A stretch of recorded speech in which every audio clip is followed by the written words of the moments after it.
It's time for Milberger's Gardening South Texas, live from Milberger's Landscaping and Nursery at 1604 in Bulverde Road. During the next 2 hours, our experts will help you with your gardening questions when you call 210-308-8867. That's 210-308-8867. Or come by Milberger's during the show and have your question answered in person. And now it's time for Milberger's Gardening South Texas on 9:30 a.m. The Answer. Good afternoon. Happy New Year's, and welcome back to Milberger's Gardening South Texas on 9:30 a.m. The Answer. I am Alex Escobar, here with, as always, with Dr. Calvin Finch and Mark Peterson. Give us a call at 210-308-8867, 210-308-8867. Once again, Happy New Year's, gentlemen. Happy New Year's to you. Same to you. And welcome. Welcome, thank you. To our little sideshow. Absolutely. I've made it 2 years. Made it to another year. So. Now, if Milton was here, he would be celebrating the weather. That's of course, right. It doesn't matter what the weather is. He would celebrate it anyway, would declare it was wonderful weather. Absolutely. It's a bright So sunny it actually is today. It is a bright sunny day, a nice breeze. Perfect day to come out to Milberger's, located off of 1604 in Bulverde Road. Come out, check out what we have here at Milberger's. That's right. And our article in the Express News and a number of other newspapers had to do with what our state of the gardens are around the area here, because it's been kind of a challenging year so far. And we usually do this around January. We kind of sit back and reflect on things. So Calvin's article was just perfect. Yeah, but we usually have a freeze or something that we can reflect on. We usually have rain, too. Yeah. One or two episodes. And that was kind of the point of Calvin's article. We're still in a drought. It's true. And, I was thinking back, someone had asked me about it, and I said, I started doing the counting on the fingers, and I'm like, well, we're about a whole year's deficit of rainfall. And we're coming on 6 years, and the drought of record was 7, I believe, maybe 8. And so we're fast approaching that drought of the 50s, which we all shudder at, and yet we're slowly coming on to that. We're not as severe, but yeah, if you look at the total statistics this year, they're not too far off. 10 inches, Mark? A little bit more. But the rainfall has been so erratic, right? And unexpected sometimes, and then you get a bunch. And then with our soil, shallow soil, and fast runoff, we don't always get a good reservoir of water when we do have it available. We need it. Of course, what we'd love to have it fill our water, our aquifers, but we need that to come at a reasonable level and kind of a even level. Maybe it'll come someday, huh? Yeah. So it's something I always look forward to. Our traditional wettest months are April, May, and June, and then again in September, October. So maybe this year we'll have more rain during those traditional times. One would hope. Any rain is good. In the meantime, we have most of the communities in our area have drought restrictions to protect the water resources that we have and make sure the distribution is fair.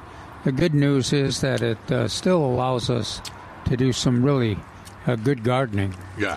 And this year has been no exception. The gardens look pretty good. The vegetables we're harvesting a lot of the vegetables. The heat kind of slowed down some of our, things like carrots and beets. And I think it was a little bit more dramatic than that. I think it really had a negative effect on our plants. Just things weren't happening.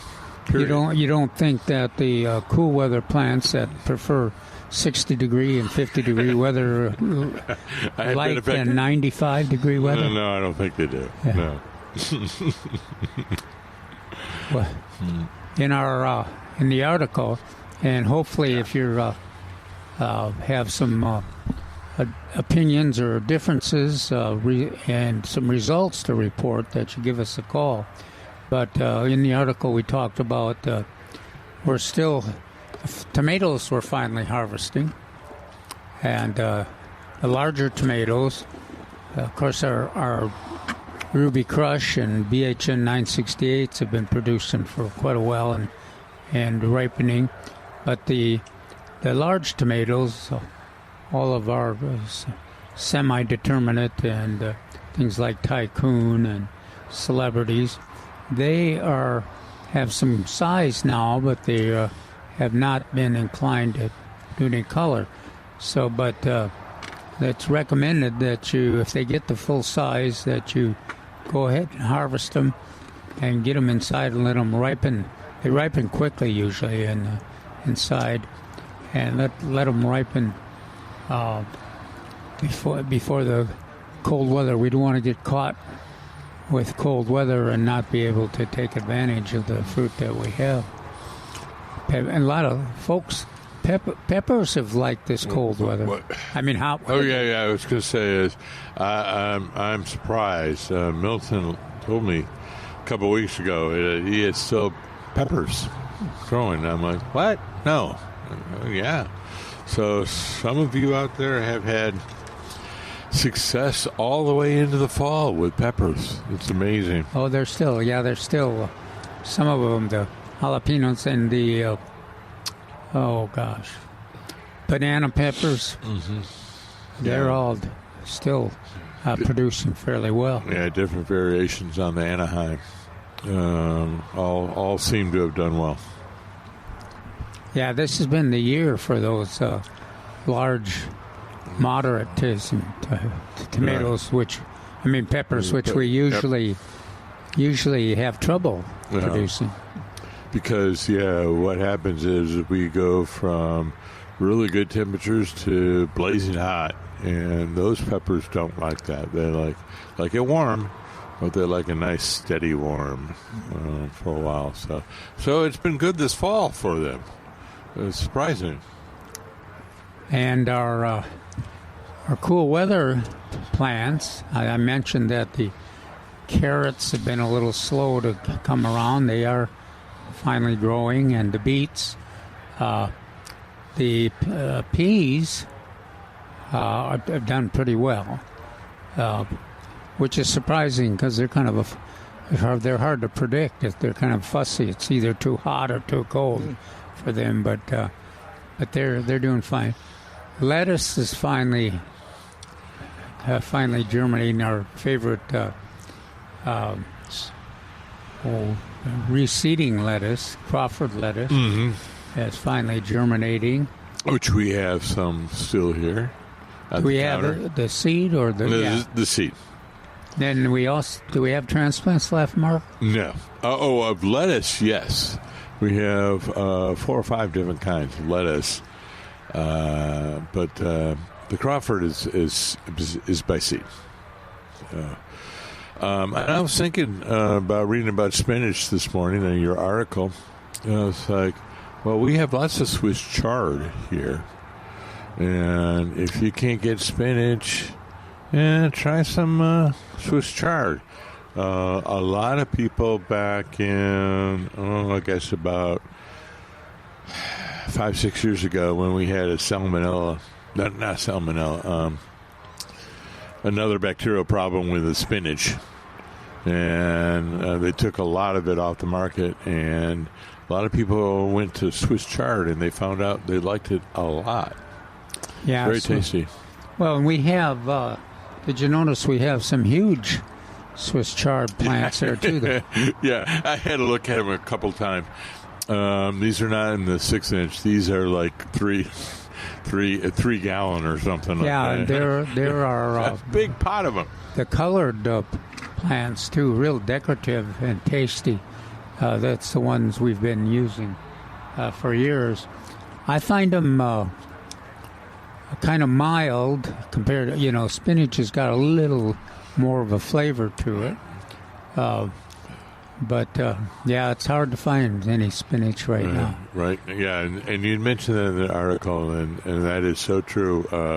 Calvin and I have been asking the managers here at Milberger's, going, when is there spinach coming? When is there spinach coming? When is there spinach coming? And the response invariably was a shrug of the shoulders, and we've pretty much given up. Well, this is the year too that a lot of gardeners for years, the way they produced spinach for their garden was with seeds, and then we've figured out that it was usually easier because it was a little finicky on the germination that we used transplants. But this year, if you went ahead and use seeds, you're way ahead because you at least have some spinach. Because a lot of us don't. Now, there were some that was available early in the season, but there hasn't been a lot since then. So if you've had, what you're doing to replace spinach, let us know too out there.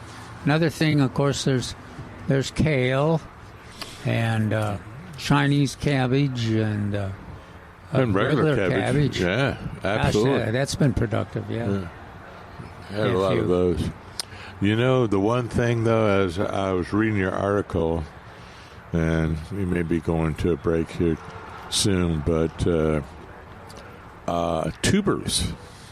We don't have a lot of people doing root vegetables, like, other than potatoes. A lot of people do potatoes, but there's no rutabagas, turnips, or I have parsnips. rutabagas. Yeah, I know you do, but I'm just like, people out there, you're missing some action in the garden with those, particularly this time of year. And then potato season is coming up. We go February 1st. That's right. And we talk about.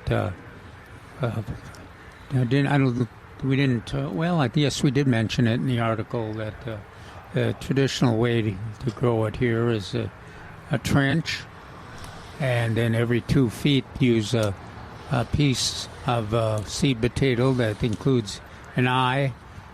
Somebody always asks, well, how big a piece? I always like at least 2 inches. Yeah. So it's say 1 or 2 eyes if you want, but you got to have an eye, and that's easy enough to. And if you got a raised bed, you don't always have a foot available for the trench, so you sometimes rely, and it's just as effective to use a mounding, because we generally, as the seed or the potato comes up, the stem we mound over it anyway, and or you're going to have to either mound up the soil or add soil. If you have an raised bed, you're going to have to add some more, but the concept is you're mounding around the plant itself as it grows up. That's where the potatoes are going to be. And they should be.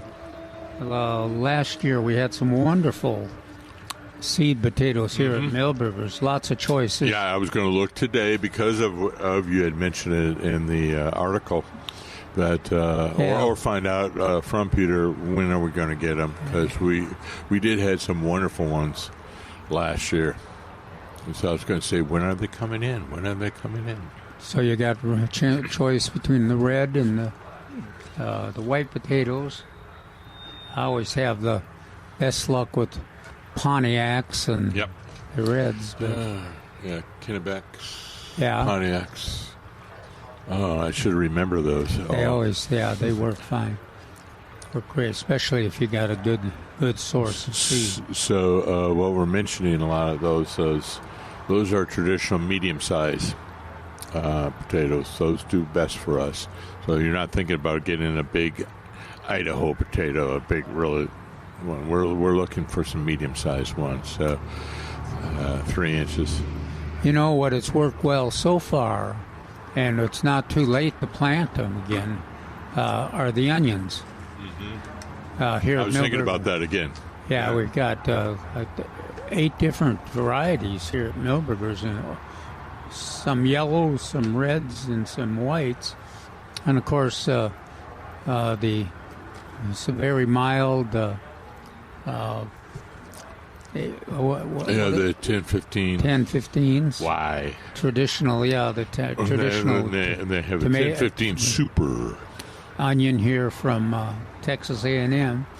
And then my favorite for a little flavor is a red Creole. And for Alex, you weren't here, but a few years ago, we were all celebrating we had all these, every onion was so mild, and some of the gardeners kind of rebelled and said, hey, these don't even taste like onions. It's like it's a vegetable, like the peppers that have no bite to it. And so our onion producers responded really quickly and got us some that have some little more flavor to them, so you can mix them up or find the one that really meets your needs. They're easy to grow. What would cause that change in flavor or that change in taste? What would cause that? Some genetics, but also climate will change it a little bit. So if you're growing a white on a certain location, it may change a little bit. And I guess but it's the red, white, and yellow. And we generally use the mid. Mark mentioned the climate and the various potatoes respond to the number of daylight hours usually, and ours are kind of the mid level. And the neat thing about them is they're easy to grow. Just build another little trench there and just put them in there and cover. I always like to recommend that you plant them every 4 inches. So then you harvest 2 out of 3 for new onions, and then you let the third one get full size, and that'll be about June 1st. And they always let you know when they're ready because the tops flop over. Oh yeah, yeah. It's real easy gardening in that respect. Go, oh look, the tops are all falling over. Time to harvest. And then you can store them. The traditional way is in a bag with air holes in it, in the air-conditioned part of the house. Mm-hmm. But if you produce so many, or you don't have a lot of space for storing them, it works pretty well just to have them out on the picnic table in the shade. So that is that's a good addition, and there's lots. Millburgers has all of those varieties available here, and they're ready for action. So if you have some room and want to plant them, it's not too late. We used to store them in netted bags, and then this thing called pantyhose became very popular. You can put them in the legs, store them in the legs. But not many people know about this thing called pantyhose anymore. I think it's kind of foreign to me, but it is. But we'll talk about what else we have here at Millburgers after this quick break. Give us a call at 210-308-8867. Millburgers, Gardening South Texas on 9:30 a.m. The Answer.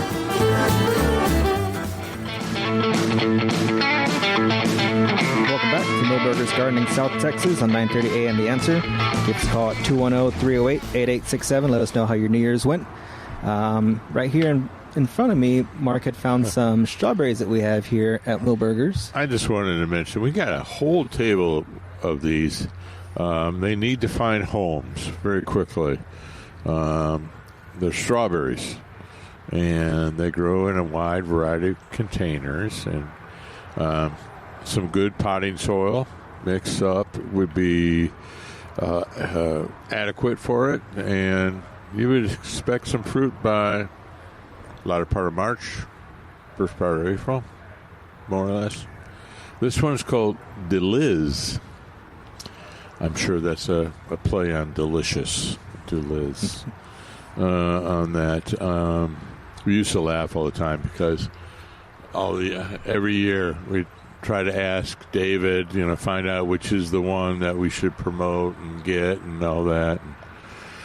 And then they wouldn't have the producers to make it, or they couldn't decide, usually what it was. So I said, just give us a bunch. We don't care.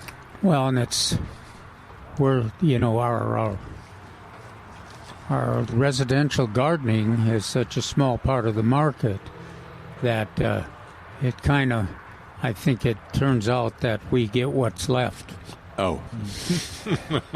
From the commercial? The residential. And it's a competitive. The commercial is competitive. And so if one comes up that is improved, it takes this kind of the competitive edge from everybody, and then all this maneuvering and changing. It reminds me of the tomato situation is the same, where we have identified tomatoes that are our favorites and that we love and outperform, but they're a small part of the commercial competition, and the commercial use and the favorite commercial varieties are the ones that dominate the production. So that quite often, I think every gardener in the San Antonio area that has thought about the years past or keeps a little log of their favorite tomato, which they have not seen. Their favorite from 12 years ago they haven't seen for 7 years now. Oh, wow. Because the market has changed and we had kind of that episode. Cherry Surprise was that 948 BHN 958. Yeah. 958. BHN 958. Yeah. And all of a sudden it appeared after several years. It all of a sudden appeared late this year, but oh well, there it is. That's one of my favorites. Yeah. I like both. I like Ruby Crush and I like BHN 958. And so those are kind of you weren't here. That's what I'm saying. Looking at you, it's kind of a sweeter taste with Ruby Crush, whereas the BHN is a kind of a tart taste. So I like to balance out the two. And they're both of them are tasty. They have a different taste, but it's ideal if you can have both in your garden because they're both very productive, and they're pretty drought tolerant, and they're fast producing and put up with our conditions a lot. If any of the gardeners out there, if you heard the report we gave on our opinion of what the vegetable situation is, and you had some reinforcement or disagreement, we'd appreciate if you let us know too. Especially interested if we got carrots and beets that are in full production now too. Did we get escape with those? I know we got all the greens seem to be producing pretty well. And yeah. They were kind of hard to find initially, so that's why. And we mentioned cabbage, cauliflower is producing. Even Brussels sprouts are ready now. We still have those going on, particularly the other broccoli. Everybody's doing pretty well right now. You know what I'd be interested in? I really like the cauliflower when it's uncooked, like it kind of in a salad platter. And broccoli fits that too. But I also cabbage.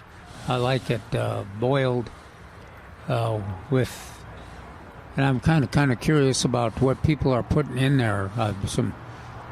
We get bacon fat mentioned. Frequently. Yeah, and some hot sauce quite often.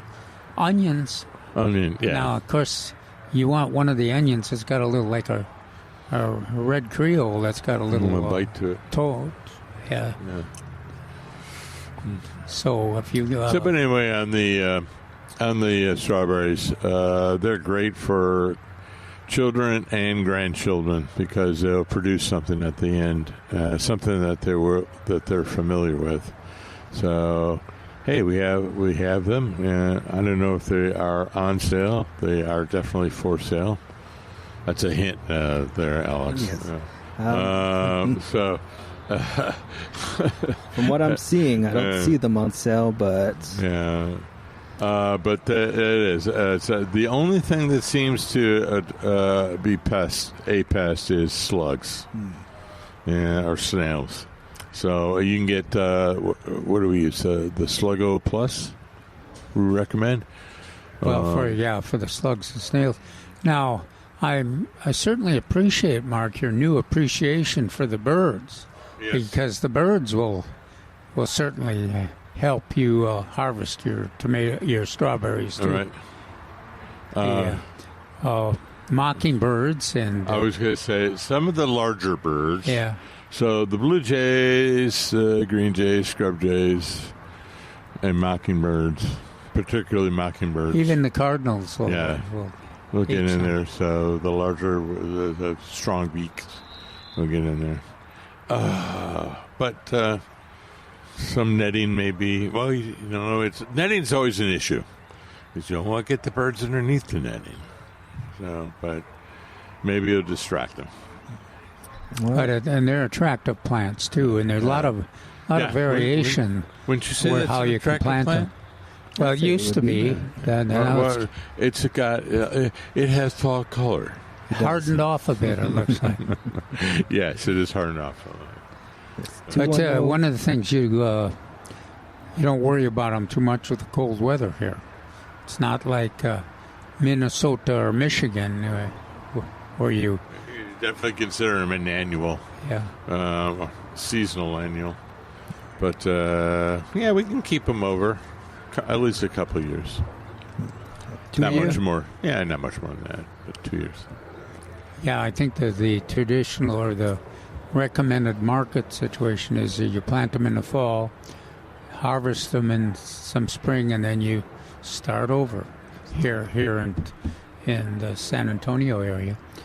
Where in the north, quite often, you winter them and let them come back in the spring. At least that's the way we used to do it in the old days. I think we used to put straw on top.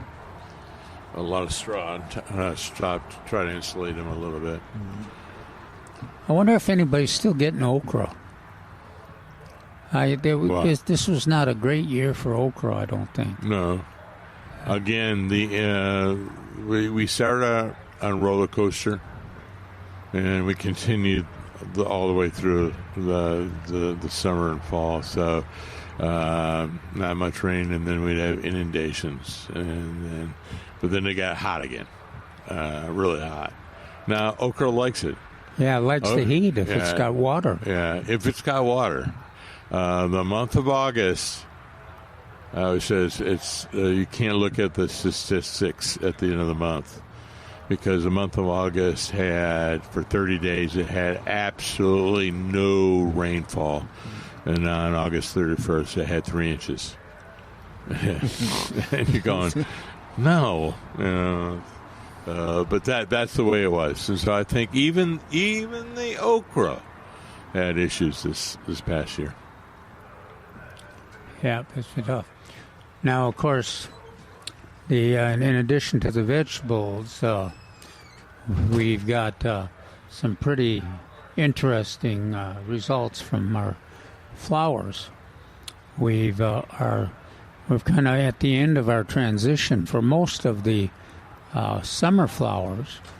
Although there's few, pentas are still doing pretty well, and begonias are still doing pretty well. in the shade. But the zinnias have kind of come to the end of their life out there. That is interesting too, because that's the classic or all-star, one of the all-star pollinator favorites, nectar sources for our favorite monarchs and other butterflies too, and even the hummingbirds.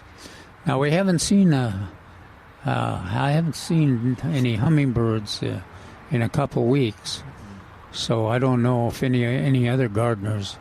As far as I know, we haven't gotten any reports of anybody with rufous hummingbirds. That quite often they'll spend the winter here, but so far nobody has reported to us that they've got any rufous hummingbirds. We've had a few black chins that they're moving through still in the last 2 weeks ago, but not now, which is good. Well, we still have some nectar plants, or Right. Our stocks, and our mistflowers are kind of hanging on, but just barely.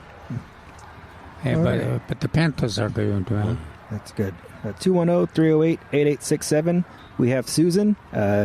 Susan, Happy New Year. How are you doing? Well, Happy New Year. Same to you.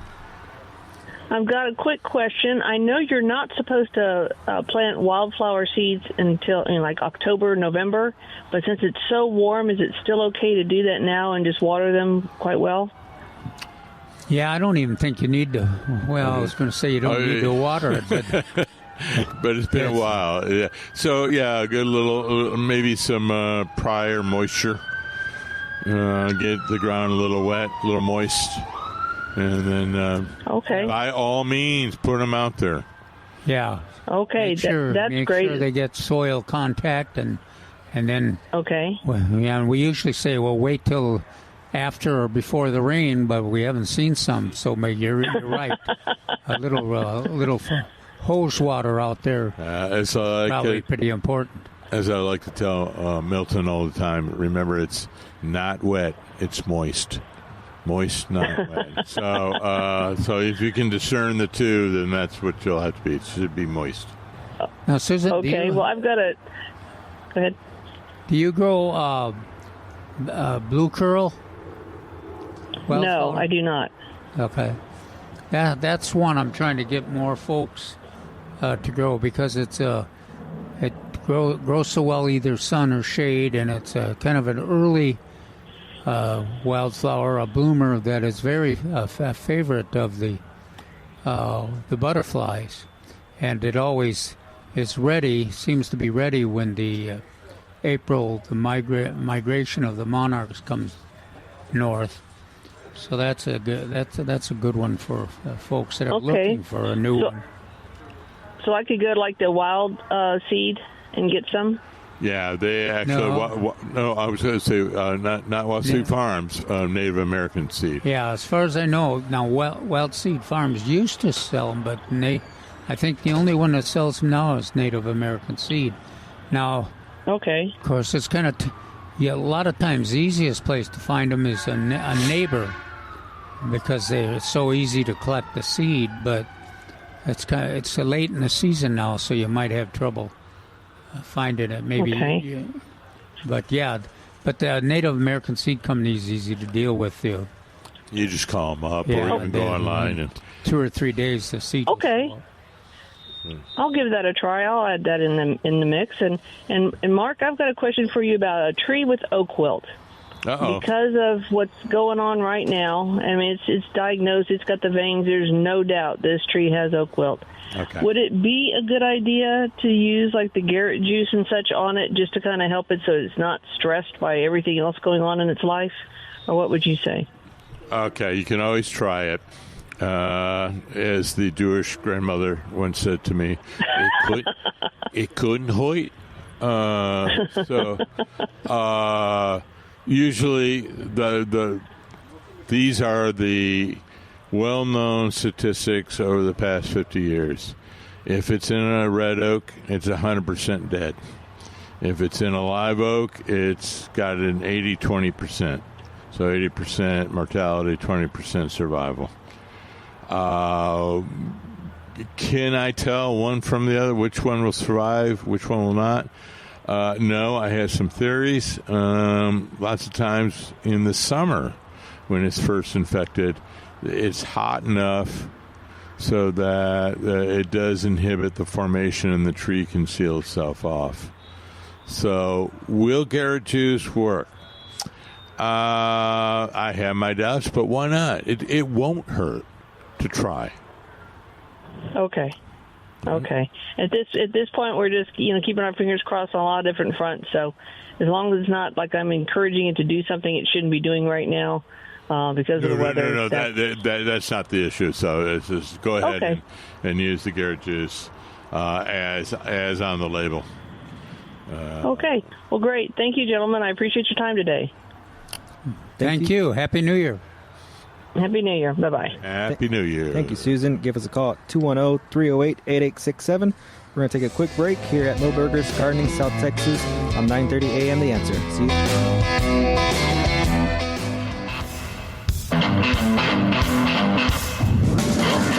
Millburgers Gardening, South Texas on 9:30 a.m. The Answer. Again, Happy New Year's. Give us a call at 210-308-8867. Let us know if you have any gardening resolutions. Yeah, that would be good. Me for one. Because I'm not going to be sarcastic on the air or in real life. For one, so you're going to have to help me. Absolutely, Alex, yes. Okay. Keep you positive. Yes. For me, for one, we have some succulents we've been needing to repot at home for the past year, so I think that's one thing we'll be doing at our house coming up soon. We have an aloe vera, and I can't remember the other name. It's got a lot of thorns on the stem, and it blooms a red flower. So you said it correctly. I commend you, sir. Yes. They are succulents. They are not cacti. All cacti are succulents, but not all succulents are cacti. So yes. So those are all succulents, and they need to be repotted up once in a while. Not a whole lot, and they certainly don't need a whole lot of water. Maybe just a little bit consistently. Mm-hmm. Down here at Millburgers, we have some pine for sale this week. Some Aleppo pine, 50% off, as well as Italian stone pine, 50% off. And what do we call those? Living Christmas trees. Living Christmas trees. Yeah, though, if you're looking for pines, if you got a place to put them in your landscape, a lot of folks have look for them throughout the year and can't find them, but here's a couple of opportunities there. And those are two really good ones. Two of the three that I recommend. The other one we also have on sale for sale is Arizona cypress. But the Aleppo pine probably is my favorite just because it grows a little faster than the Italian stone pine, and so and it's very adaptable. It's very pine looking, kind of a roundish to oval shape. A wide adaptability. So some east side to the west side, north to south. Does it say how large the specimens are that are for sale? Let me see. Give me 1 second. I think number 3, but I'm not going to be sure. So they're not huge. They're not huge, so you can take them away in your car, in the trunk of your car. And easy to transplant, probably. Aleppo pine, 10-inch. And then not seeing anything on the stone pine. So 10-inch, a little bit more than a 1, maybe 2. I don't think larger than a 2. Well, speaking of Christmas trees, you can still bring in your old Christmas trees to get recycled up until January 16th, where you'll receive a 20% off coupon, and that coupon is good up until the end of February. Well, that's a great opportunity. It's almost as good as the gift certificate because you can the timing is the timing you set when you need it for your landscape, and you'll be in the period when there's a lot of new plants available at the nurseries, especially here at Milberger's. Some of the trees will be coming. More of the trees will be coming in. This selection's pretty good now, and of course the annual flowers are spectacular. The cyclamen and or calendula, and even snapdragons and dianthus we've mentioned too. So pansies and Mark's favorite over there. My viola. Violas, yeah, lots of colors of violas. Yeah, no, there was. I was also for pansies, so it's a really interesting color, kind of an orangey dark. I can't even describe it. Are there still some, or did they all get sold? No, there's still some available. Because let's see, there's whites, of course. There's a light blue, and then the purple and the yellow. Lots of yellow. I was going to say, for those who were fortunate enough to receive a gift card from Milberger's, you can come on over and get some of that, or wait until the warm season annuals come up, and then you can use it then as well. But you have to use the coupon by the end of February. Correct.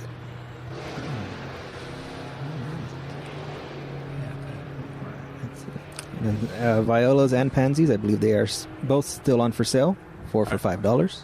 Oh, okay, good. Are the snapdragons still on sale? Not that I'm seeing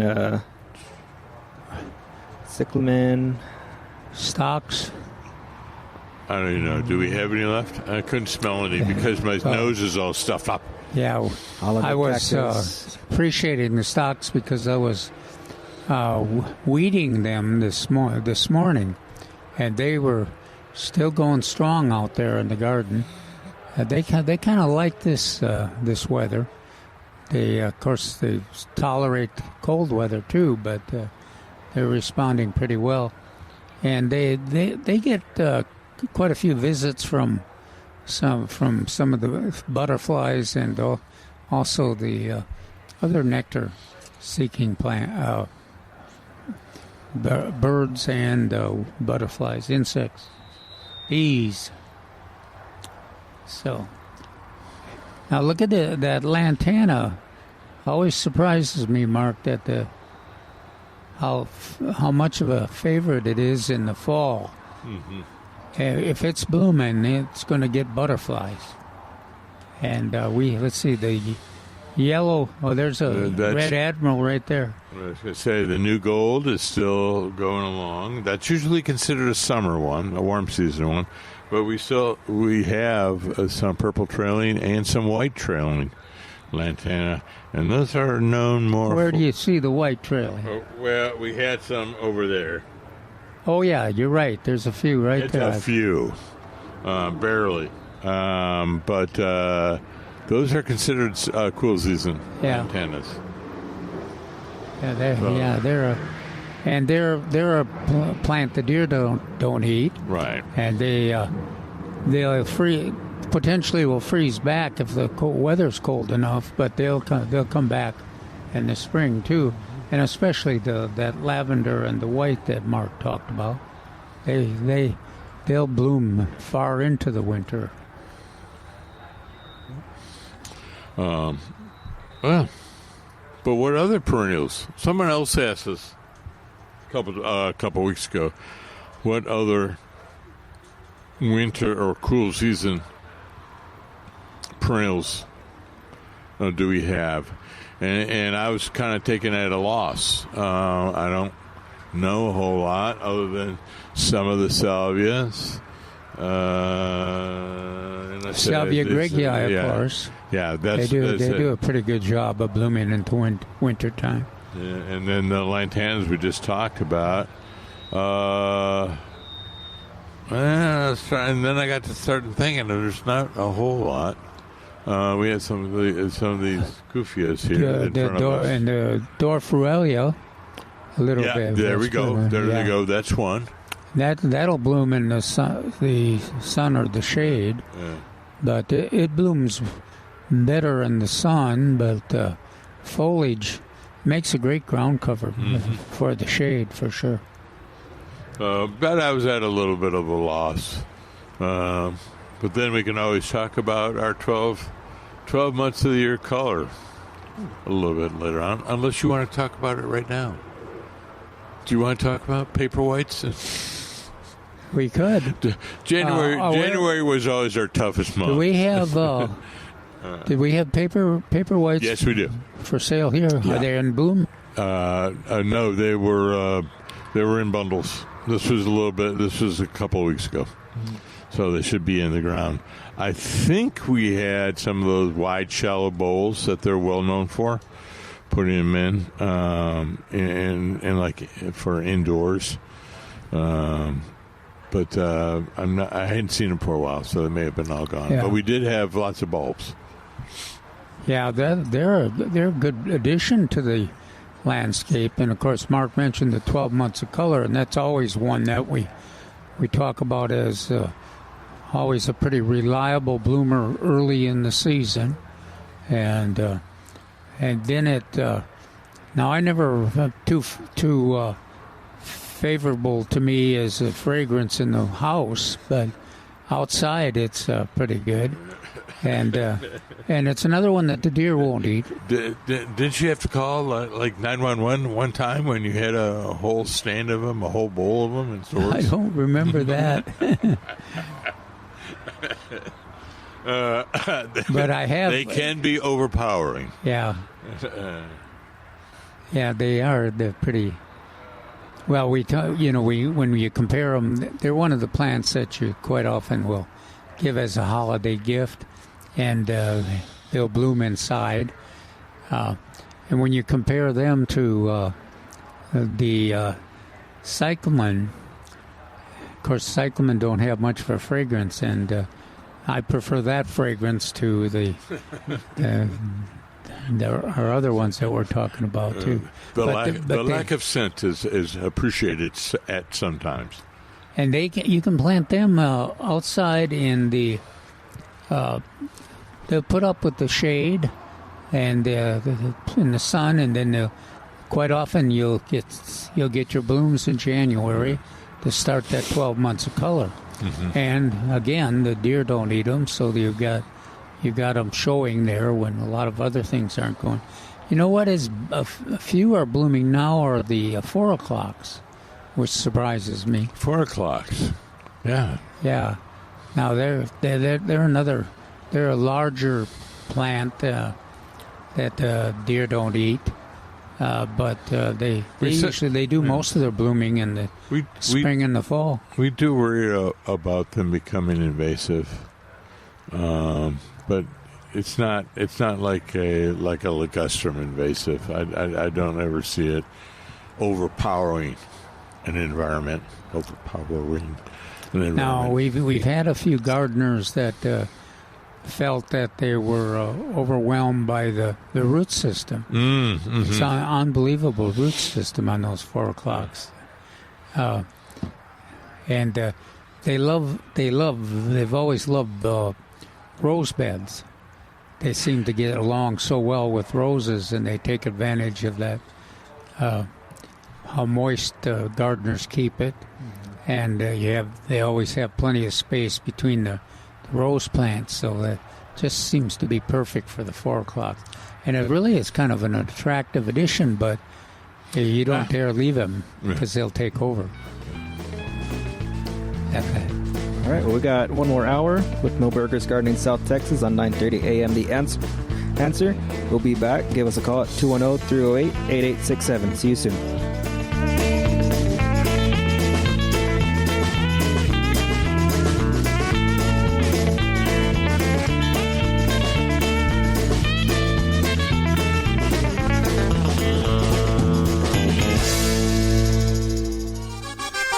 We're back with Milberger's Gardening South Texas, live from Milberger's Landscaping and Nursery at 1604 in Bulverde Road. Come out to visit or call us at 210-308-8867. That's 210-308-8867. And now back to Milberger's Gardening South Texas on 930 AM The Answer.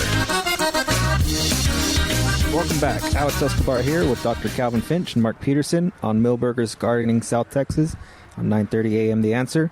Give us a call at 210-308-8867. It's the new year, new resolutions, new gardening resolutions. Calvin, do you have any resolutions this year as far as gardening goes, or as far as life?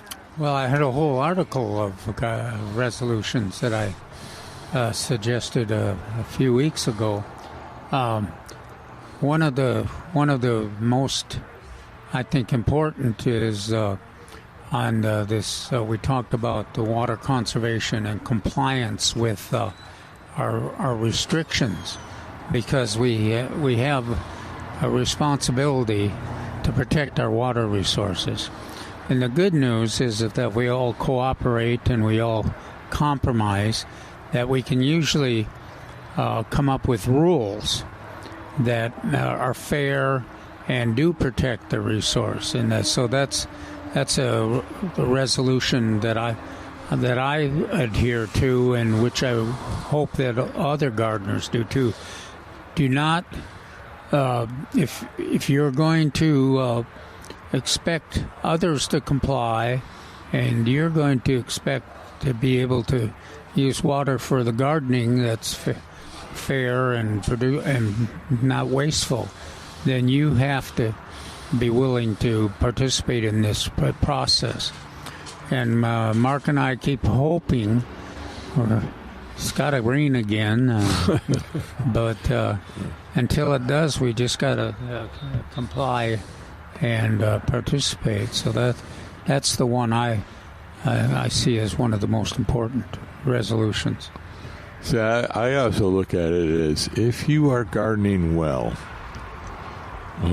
correct plants, correct cultivation, then you don't need a whole lot of water. Should be consistent, particularly I think for vegetables. That's always the case. Should be very consistent, but you don't need a whole lot. And I think people forget that sometimes. With lawns, you don't need a whole lot, but it needs to be consistent. They don't have much of a root system, and we don't have much of a soil to provide that reservoir. So, I think you can do a very good job at gardening within the constraints. Well, on that lawn issue, even in this article that we have on Saturday or today, we mentioned the fact that we've got two grass varieties, Bermuda grass and zoysia grass, that can survive without. They can go dormant in the wintertime if they don't have access to water.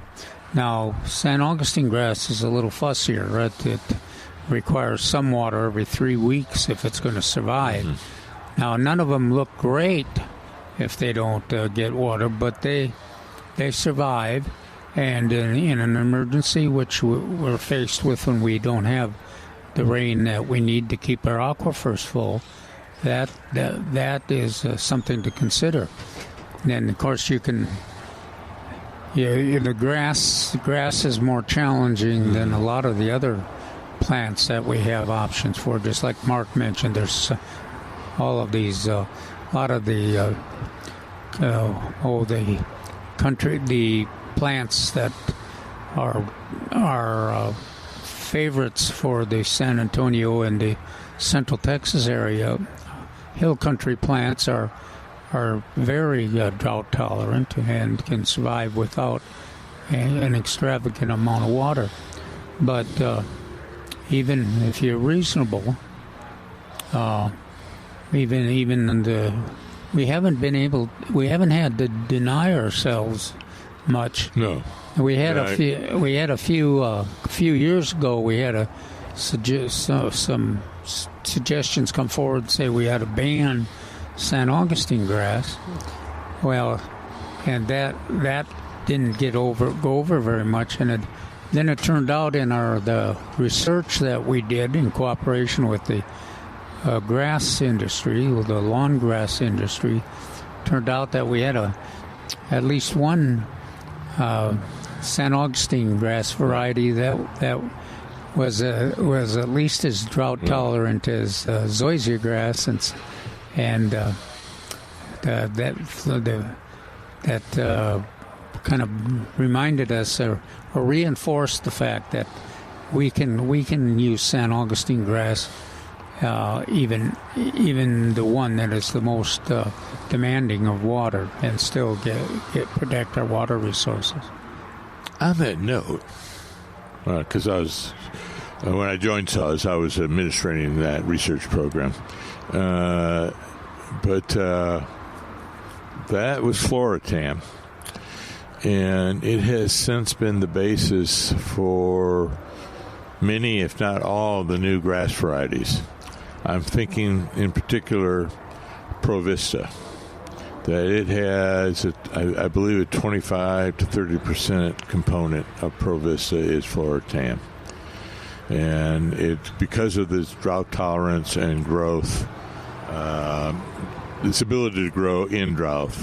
And so I think it's part of that. So that, there's some useful data that came out of that program. The other thing is, we all laughed. All turf grasses have pretty much the same water requirement. It wasn't so much St. Augustine.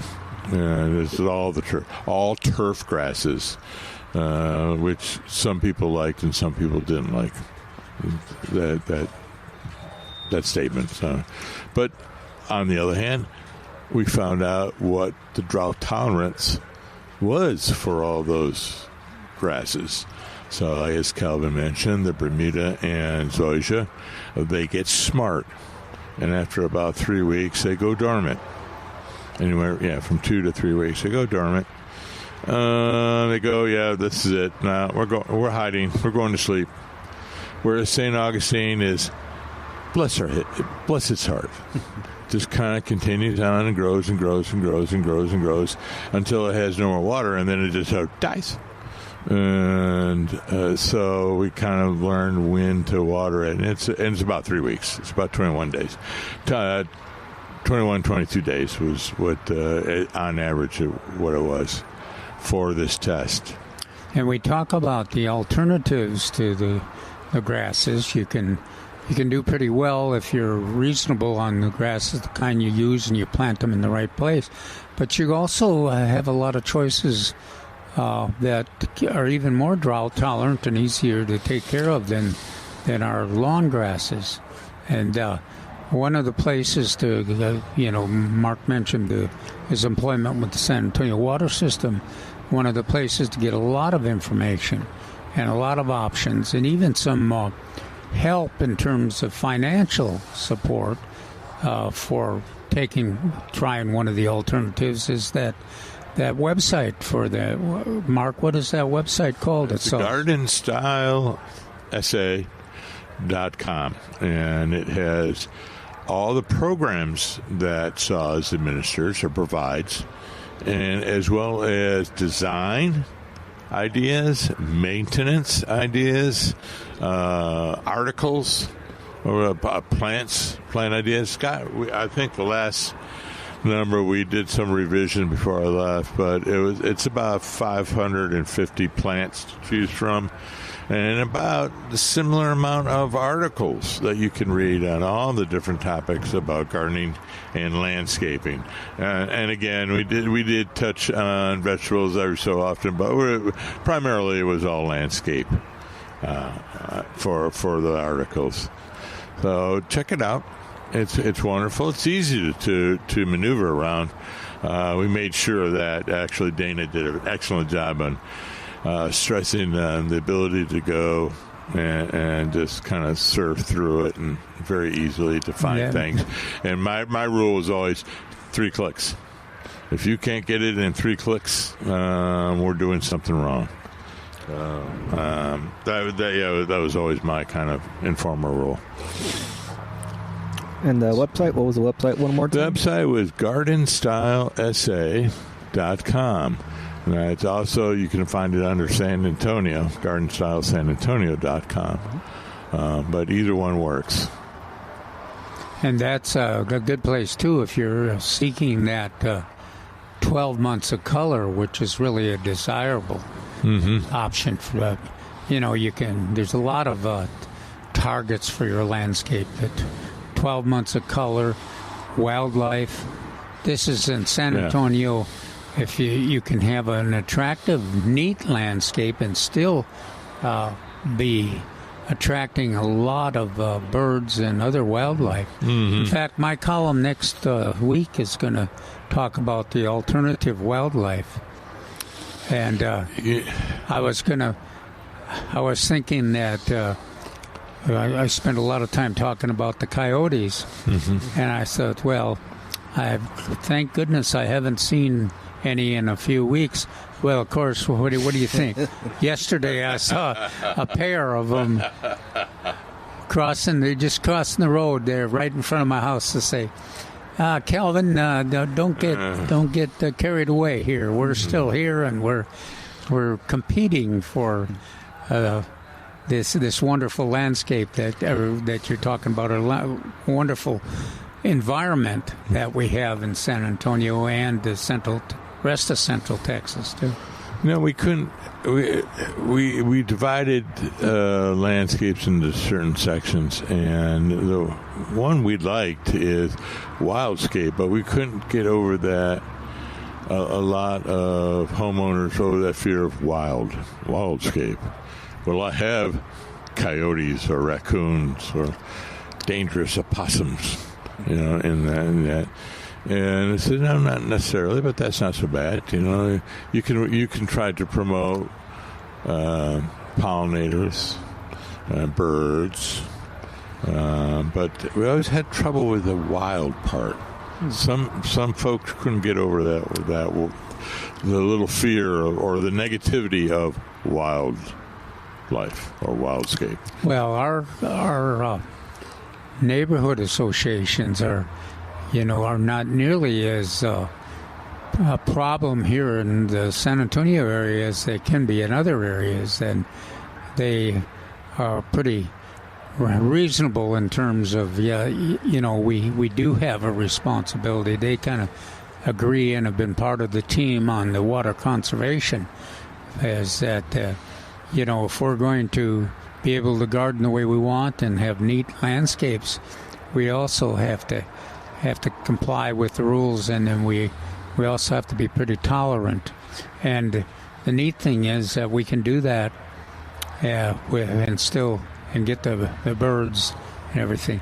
I always think of those 9 or 10 tough modern roses that now my Mrs. Dudley Cross roses are just blooming up a storm now and looking good right now. And are what is my favorite? The pink one with the. You like Carefree Broody. Yeah. I also walked in the corner over here by our roses, and Martha Gonzalez was blooming up a storm too. I know that's another one of your favorites. Yeah, and those roses are drought tolerant, and they provide enough cover that they support can support the wildlife and the birds too. Trace used to have a favorite. The one that was about 12 feet tall and the Mutabilis. Yeah, the Mutabilis, and that in itself is a cover plant and has beautiful multicolored blooms. But also, if you're looking to attract the birds, they love it because of how dense it is and how aggressive it is. It's got some thorns, so it protects the wildlife, and in addition to blooming about 9 months out of the year, which is unbelievable. So, wow. 210-308-8867. We have James on the line. James, Happy New Year's. How are you doing? Just fine. Happy New Year. Happy New Year's. I got a question. My cyclamen, of course, this is my first go around with cyclamen. I have one plant, and okay, I did get down to just shy of 31. I guess it was Wednesday morning. So what I did in anticipation, I covered cyclamen. I inverted a larger pot and covered it just to be safe.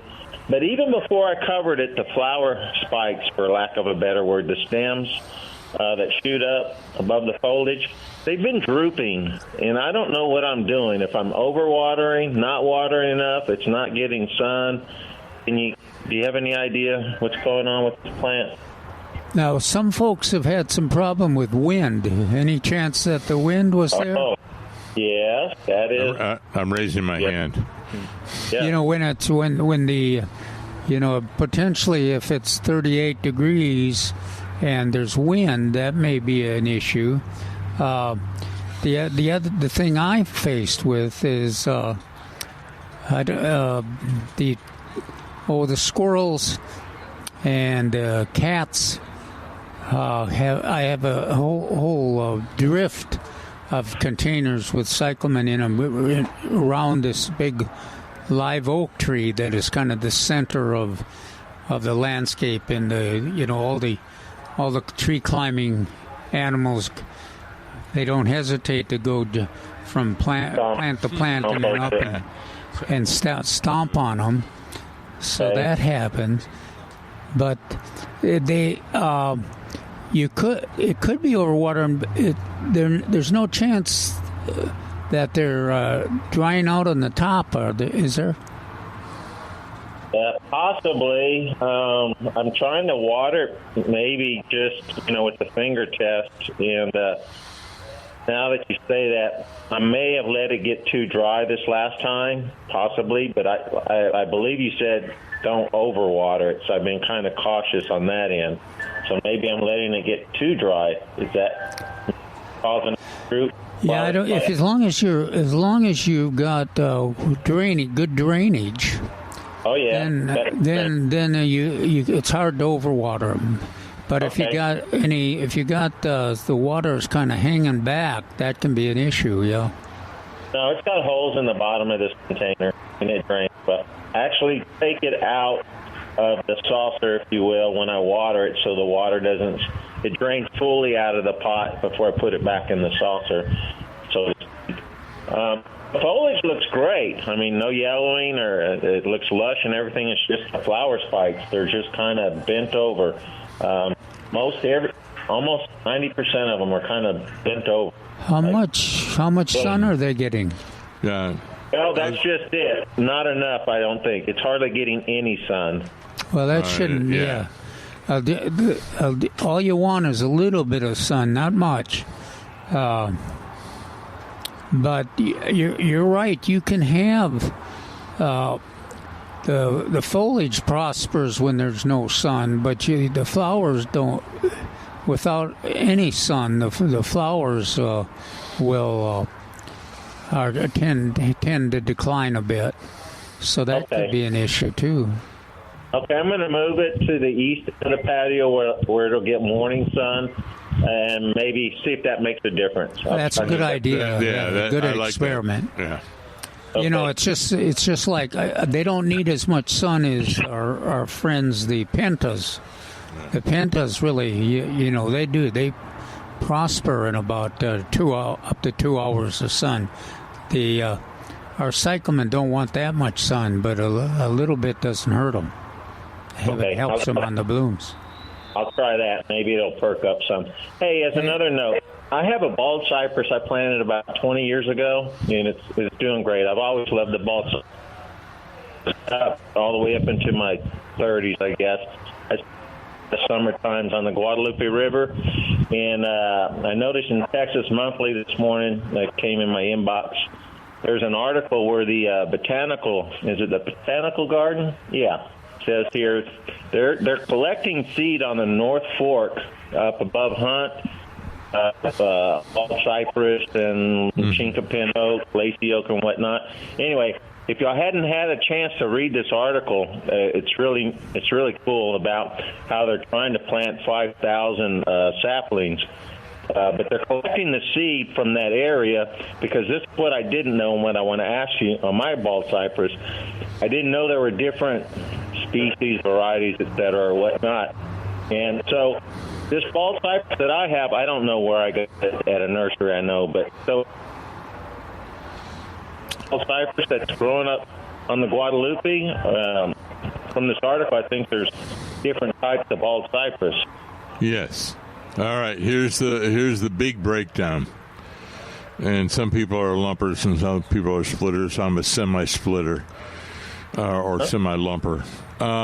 You have East Texas bald cypress, identifiable by its pointy shape and roots, the aerial roots. You have the overall name is Guadalupe bald cypress, but that's also the one on the Medina River and Point San Antonio. That has a roundish to flattish top to it.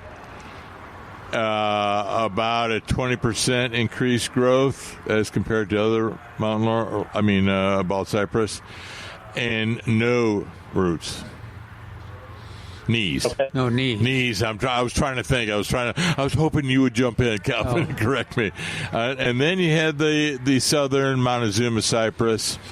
It's another species, and again, big flat crowns, almost like a weeping willow, and no knees.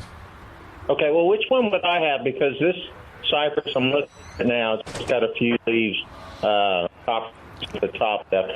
It's kind of pyramid shape. Yeah. So kind of pointy, but it did make knees when it was younger, but the knees have they're flattened to the ground now only because I've repeatedly knocked them down with my lawn tractor over the years. So it's kind of given up on the knees thing, I think, due to that. They are still there, but they're kind of pancaked on the surface. Yeah, it was probably an East Texas cypress. East Texas, or they sometimes call them Louisiana cypress.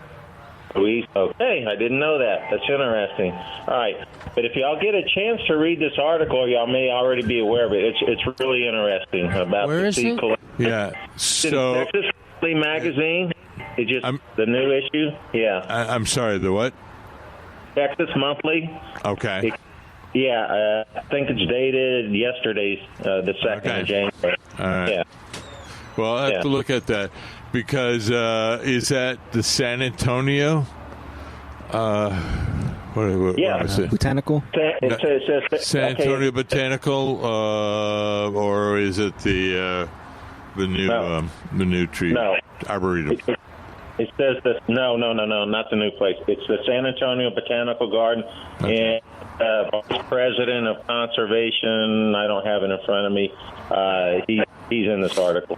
LeBay. Yes, that's one of them, and there's another guy too. Yes.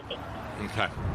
We'll do that. And yes, that's one of the rules of restoration. As you try to get plants in the same provenance, it's the fancy word, which means the same region. Yeah, they're they're collecting seed from sycamore, lacy oak, chinkapin oak, but mainly the native cypress up there. Yeah, it's an interesting article, and it looks like it's a really ambitious project, but I hope it turns out because... Well, yeah, there's a philosophical debate. It says, do we let nature do it, or do we help nature, or do we try to get it all the way back to where it once was? So, I'm sure the article talks about that. Yeah, the article does talk about that. On the South Fork, where they had the devastation floods, they're kind of leaving that up to nature, and then they're gathering the seeds from the North Fork, if you will. And, it's an interesting article. I think you'll enjoy it. Appreciate it. Excellent. Thanks for Thank telling us. All right. Thank you, James. Happy New Year's. 210-308-8867. We'll be right back with Millburgers Gardening South Texas on 930 AM The Answer. Welcome back to Millburgers Gardening, South Texas on 9:30 a.m. The Answer.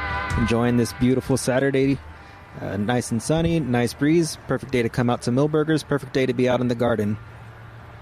It's a winter day in San Antonio, huh? Absolutely, yes. This is Indian summer. That's what they always used to say. Oh, Indian summer was in the fall. Actually, Indian summer up north was a couple weeks in January, where it all of a sudden kind of take a winter kind of took a pause, and there may be sun, maybe not, but it wasn't snowing or windy. So this is our Indian summer right now. I always thought of Indian summer in the north was in September. Yeah. Yeah. Well, that's what most people think it is, but it's actually in the wintertime. So that's it's your Native American lore for today. Well, we mentioned mentioned the wildflowers and the blue curl. That's a desirable one to get in your landscape, and there's still time to get the seed down. Another one that Coreopsis is a good nectar plant, and I saw a list that put it as deer-proof. I've never realized that it was the deer didn't eat it. I guess because mine grows inside a fence, so I haven't seen it. Yeah, I guess it's sort of deer-proof. I don't know. It's not like salvia. So salvia is smelly and or doesn't taste very well, and occasionally fuzzy on the leaves. But Coreopsis is kind of a nice, tender-looking one. I've never imagined it to be smelly. Yeah, well, it's not a overwhelming wildflower either. It does a good job of filling the ground and providing nectar and having some attractive blooms, but it doesn't take over. You can still walk in it. And it doesn't take over the landscape. I wonder if it, and we just don't notice that it has a fast growth, kind of like the queen's wreath. As somebody asked me, is queen's wreath deer resistant? And I said, I don't know. Even if it wasn't, if the deer loved it, it grows so fast that you couldn't even tell. Yeah. Well, that's true. I've never.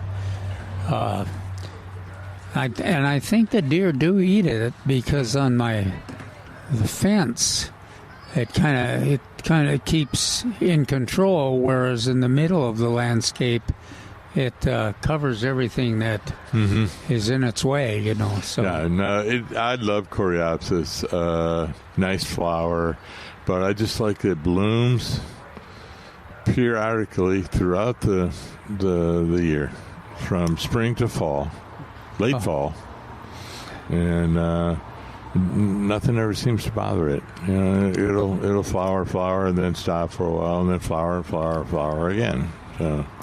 Well, I always have to make a decision when I'm going to mow it. It does not. I guess it's followed by bee balm and also the. Right.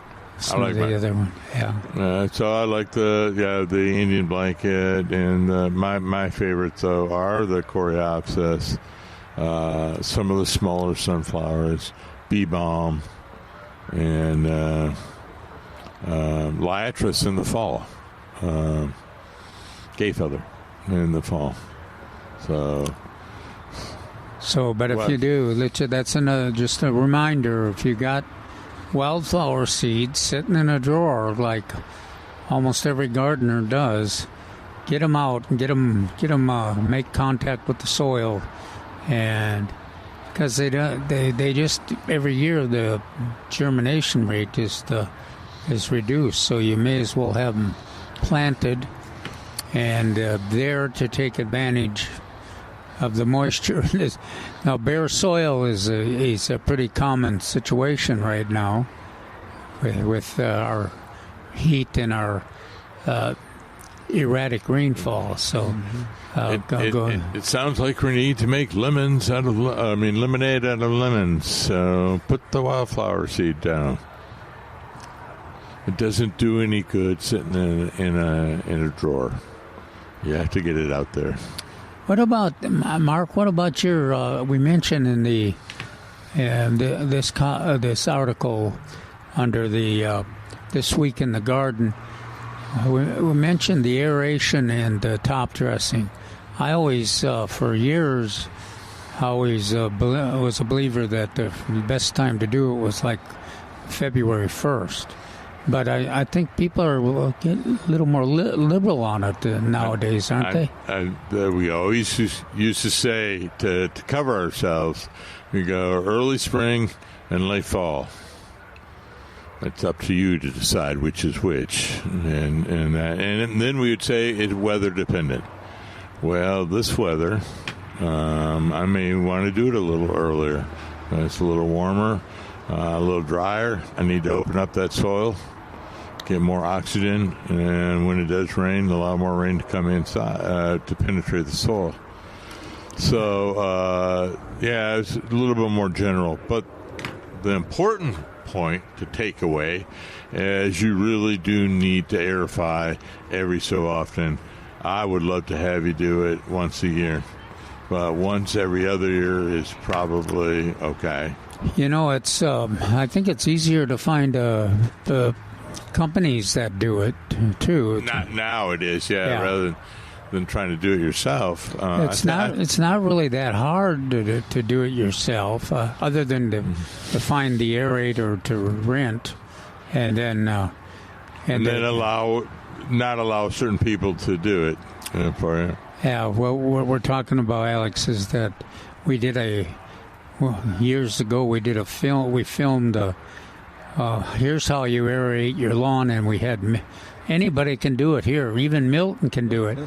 And the first thing Milton did was got the machine got loose, and he was running it over the electrical. No. The machine was running it, and Milton was like trying to hang on, running behind it.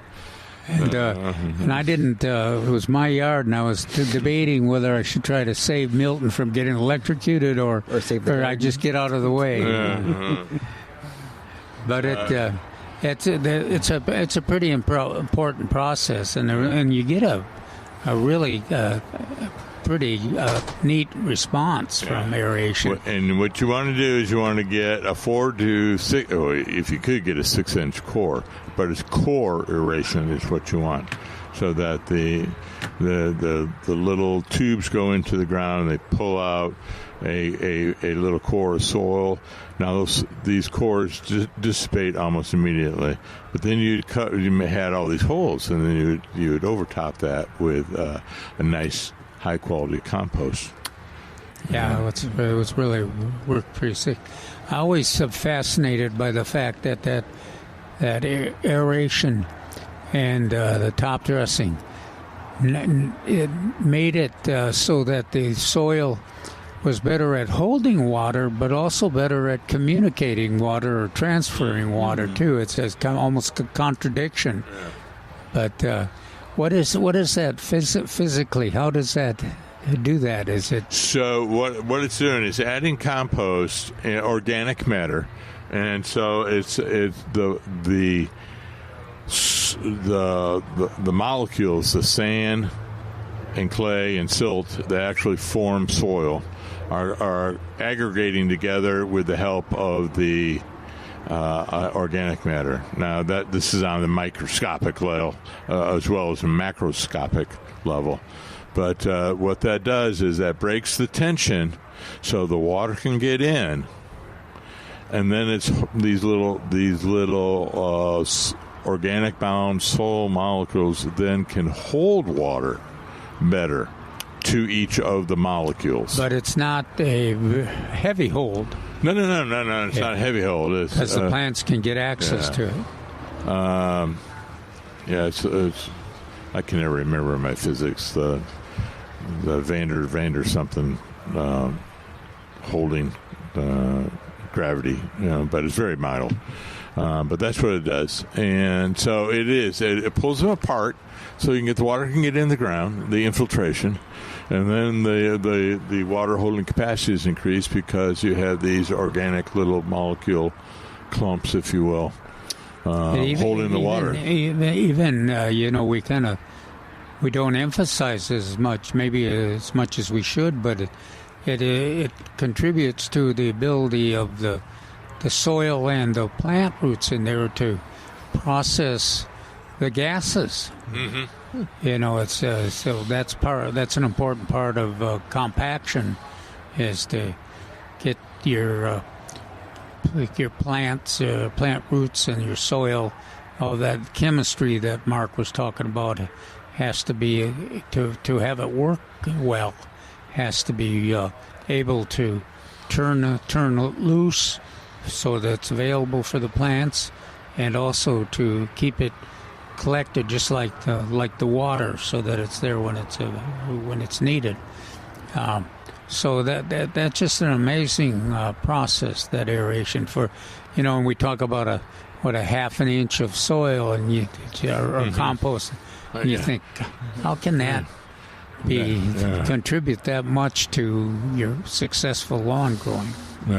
So it's not a 1-to-1, but it's pretty high up there where you add like a half inch of compost, and you're not going to get a half inch of water holding capacity, but it's increased, and it's definitely pretty close. All righty. 210-308-8867. We're taking one more break for the day. What is that phone number? 210-308-8867. Give us a call. Millburgers Gardening, South Texas on 9:30 a.m. The Answer. We'll be back.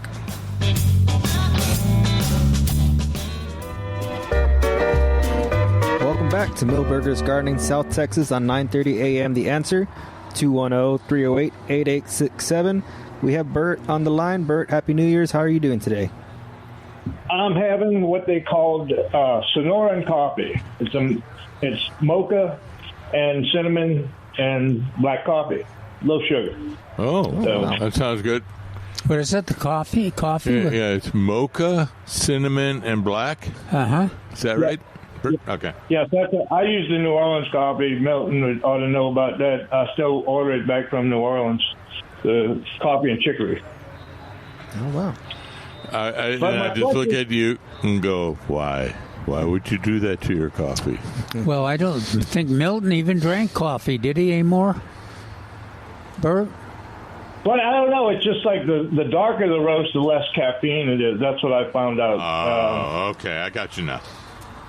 So I don't need any caffeine. I'm an alpha, and so it's just like I'm go from the minute I wake up till I drop down at night. I have a question. Since I was in the barracks and in apartment complexes for a while, I just recently watched something on garlic on the YouTube agricultural channels that I get. And I was told, he came up and said, if you plant small pieces, the small segments of garlic, you're going to get a small garlic plant. And I've been just using them for garlic chives, as I said, living in the barracks and in apartment complexes. Is there any truth to that? What is the issue?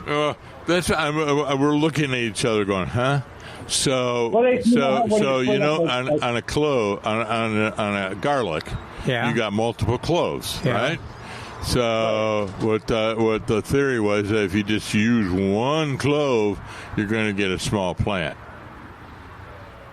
No, if you use one clove, you always end up with more cloves. Yeah. That's what I thought too. It was just basically saying if you use a clove that's the size of your thumb, you're going to get all cloves the size of your thumb. If you use them the size of your little finger, you're going to get the bulb with all the size of your little finger. And it's like, well, it's been a long time since I raised garlic for just the whole bulb. No. So it is just like onions and other bulb material. The more photosynthesis you have, the more it's able to produce food. The larger the tuber, the allium bulb will be. Got it. Mark, I have a question for a suggestion. It's like, I don't know how many strawberry plants you have, but I said this last night about I've used in the past when I learned in New Orleans from some old timer. He would take, when your tomatoes were coming in, he'd take red Christmas ornaments and hang them in there, and the birds would come thinking they got an early treat and they'd peck and couldn't get in through it. And I was wondering if that might not also work on your strawberry plants. Get some little Christmas bulbs that are red and see how I know it would be not cost effective for a strawberry producer to do that. Yeah, why not? Sounds good. As we said earlier, it couldn't hurt. This is very true. Just a little time and effort. And the last thing, this is mostly it's a scientific kind of for gardening culture. Have any of you ever heard of electroculture? Not the frou-frou hippie stuff with all the wires. I watched one on this gentleman that has like a 2-acre farm for himself, and he did it on 1/8 of an acre, documented it all, and said it works. I don't know if you'd heard it. Electroculture, you bury wires. Well, a lot of the hippie frou-frous, they just make coils and stick them in the ground. This guy dug out trenches and ran lines, a magnetic like an antenna, north-south axis, and then ran cables, galvanized steel in the soil where he was going to put his furrows and stuff at. Sounds like you're building a building rather than a garden. No, I've never heard of it. I mean, other than the fact that, I've heard somebody trying to do that kind of stuff a long time ago, but I never paid any attention to it. I mean, certain things, you can go with the ley lines across the world and all that kind of stuff. But as far as the gardening is concerned, no, I've never heard of it. If you feel desired, why don't you try it, Bert, and then get back with us? That's what I'm thinking about for this year. Since I have a nice little yard, I was just like, it's worth. I'm retired, so I have time and such. And Mark, I have one question, a sauce question for you. All right. Now, in my lease agreement, I pay the landlord for my water usage. Now, does that constitute me as a SAWS customer? No, I do. I am the same, and the bill, whoever's name is on the utility account, is the person responsible. Your name is not on it. My name is not on mine for Mr. G. So, but the landlord or whoever name is on the account is the person responsible. Okay, so they would be the ones that get the plants. I'd have to go through the property management or something like that and say, hey, can I get a copy, blah, blah, blah. If you're doing any kind of infrastructure on that, you're going to have to talk to that person because you may be using more water, you may be using less water. The only probably worry is if you're going to be using more water. All right, thank you. Well, like I said, I'm a very good conservationist with water, especially in this environment, because the ground, again, is cracked and hard as concrete. So I'm looking for amendments to add to the soil, because I have some for my outside plants. It's some kind of absorbent, and I've only used it with potted plants. Right, and that's what it's best for. It's potted plant. The polyacrylamide and polyacrylamine crystals that open up like zippers. They work really great for pots. Beds, not so much. Any suggestion for just a yard amendment, just similar to that? I mean, I was thinking about peat, but... any kind of compost. Any kind of compost. Compost is the best. All right, and I did. I actually checked mine out this week after being here since September, because I've just been dumping it on a pile in the yard in a contained area. And when I raked it all up, it's about 2 feet high now from all kitchen scraps and everything. And I tell you what, I was greeted with the smell I haven't smelled since I turned over black earth in Louisiana. So, a little bit goes a long way. I suppose you can overdo it, but with our climate and usual moisture, we have rapid decay of organic matter, and we have to replace it continuously in our area.